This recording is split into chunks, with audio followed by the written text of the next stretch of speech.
छोटी सी इसकी क्लासिफिकेशन और स्ट्रक्चर, जैसे आपने उसमें पढ़ी थी कि मेटल नाइट्रोसाइल्स जो होते हैं, पहली उनकी टाइप वो है जिसमें सिर्फ टर्मिनल होंगे। आपको पता है टर्मिनल वो होता है जो सिर्फ एक मेटल एटम से अटैच होता है, और ब्रिज वो होता है जो दो मेटल एटम से अटैच होता है। तो अब टर्मिनल में आपके पास डिफरेंट तरह के कंपाउंड आ जाते हैं। एक वो है जिसमें सारे इन सब में है तो टर्मिनल ही, लेकिन कुछ कंपाउंड ऐसे होते हैं जिनमें टर्मिनल वाले सारे के सारे लीनियर हैं, ठीक है।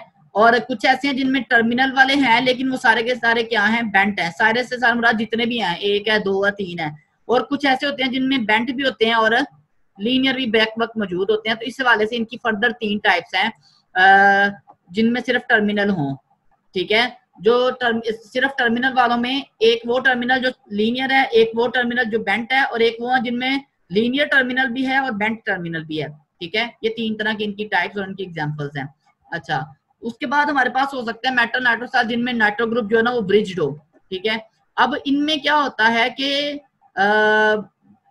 एक जो ब्रिज का नाइट्रोसाइल होता है ना वो भी 3 इलेक्ट्रॉन डोनेट करता है, ठीक है। और ये जो 3 इलेक्ट्रॉन डोनेट करता है इसका क्या तरीकाकार होता है ये देखिएगा जरा इसकी एग्जांपल में। अब इसमें होता क्या है कि 3 इलेक्ट्रॉन डोनेट करने के लिए आपको पता है कि ये नाइट्रोसाइल है NO, ठीक है। ये इसकी सूरत हाल है, इसके पास एक इलेक्ट्रॉन है, 2 इलेक्ट्रॉन है, ठीक है। अब आपने क्या करना है कि नाइट्रो ग्रुप को 2 मेटल्स के साथ अटैच करना है, ठीक है। एक ये मेटल और फर्ज करें एक ये मेटल है, ठीक है।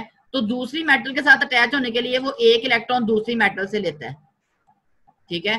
तो मतलब इस तरह से 2 बॉन्ड बना लेता है और ब्रिज बना देता है। तो इसका मतलब यह है कि टोटल जो नाइट्रो ग्रुप ने इलेक्ट्रॉन डोनेट किए हैं वो 3 ही है। एक इलेक्ट्रॉन एक दूसरी मेटल से लेके उसने बॉन्ड बनाया है, ठीक है। तो इस तरह से इसका ब्रिज बनता है। तो मतलब आप यूं कह सकते हैं कि जब ब्रिज का नाइट्रोसाइल बने हैं इनकी जो फॉर्मेशन है वो उससे मिलती जुलती है लीनियर वाले से, ठीक है। और उससे भी मिलती जुलती है क्या उसे कहते हैं जो बेंट वाले। एग्जांपल है इसमें 4 नाइट्रो ग्रुप हैं, चारों के चारों जो ना वो ब्रिज्ड हैं। मतलब एक ये है यहाँ से लेके इस मेटल एटम के साथ और इस मेटल एटम के साथ, दूसरा इस मेटल एटम के साथ और इस मेटल एटम के साथ, तीसरा इधर और इधर, चौथा जो है ना वो ये पीछे की तरफ इधर अटैच है।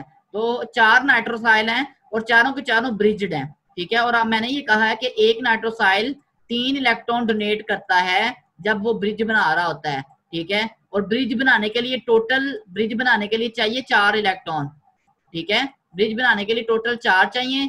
अब 3 नाइट्रो से आते हैं, एक इलेक्ट्रॉन कहाँ से आता है, मेटल से आता है। और 3 और 4 एक मिला के टोटल कितने होते हैं जी, 4 इलेक्ट्रॉन होते हैं जो ब्रिज बनाने में हिस्सा लेते हैं। ब्रिज जिसको हम कह रहे हैं, एक नाइट्रोसाइल और 2 उसके साथ क्या अटैच है, मेटल है जी। ये समझ आइए बात।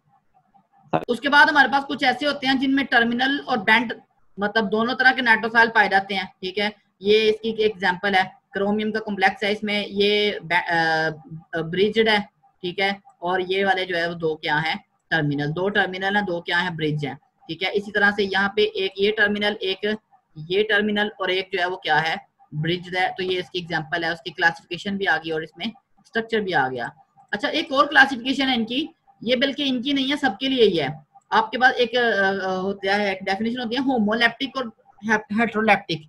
होमोलैप्टिक कॉम्प्लेक्स एक ऐसा कॉम्प्लेक्स होता है, बेसिकली कार्बोनाइल के लिए भी कह सकते हैं, हर एक लिगेंड के लिए कहते हैं।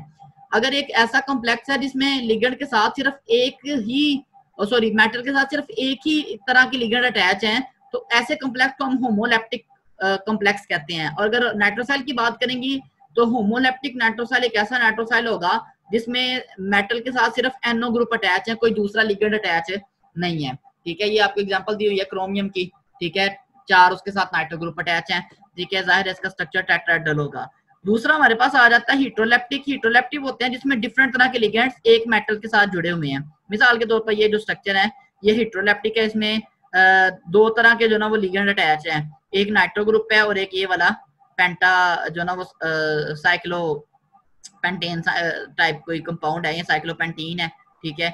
इसी तरह से दूसरी तरफ देखें, यहाँ पे भी वही सूरत हाल है, एक अमोनिया है अमाइन ग्रुप, ठीक है, और एक नाइट्रो ग्रुप है, 3 तरह के लिगेंड अटैच है। तो ये एक क्लासिफिकेशन है होमोलैप्टिक और हेटेरोलैप्टिक कॉम्प्लेक्सेस की। ये नाइट्रोसाइल के लिए भी हो सकती है, कार्बोनाइल्स के लिए भी हो सकती है, सबके लिए हो सकती है। इसी में एक वो आपको क्लासिफिकेशन के हवाले से ये आपको डिफरेंट टाइप्स मिल सकती हैं हेटेरोलैप्टिक की। मेटल नाइट्रोसाइल कार्बोनाइल्स, जिसमें कार्बोनाइल होते हैं और नाइट्रोसाइल दो तरह के लिगेंड होते हैं, मतलब नाइट्रोसाइल के साथ कार्बोनाइल भी है। मेटल नाइट्रोसाइल हैलाइड्स वो होंगे जिसमें हैलोजेंस होंगे साथ एज ए लिगेंड नाइट्रोसाइल्स के साथ। मेटल नाइट्रोसाइल थायो कॉम्प्लेक्सेस वो हैं जिसमें जो साइनाइड ग्रुप है या थायोसाइनाइड ग्रुप जो है या सल्फाइड ग्रुप है वो मौजूद होते हैं एज ए लिगेंड, ठीक है।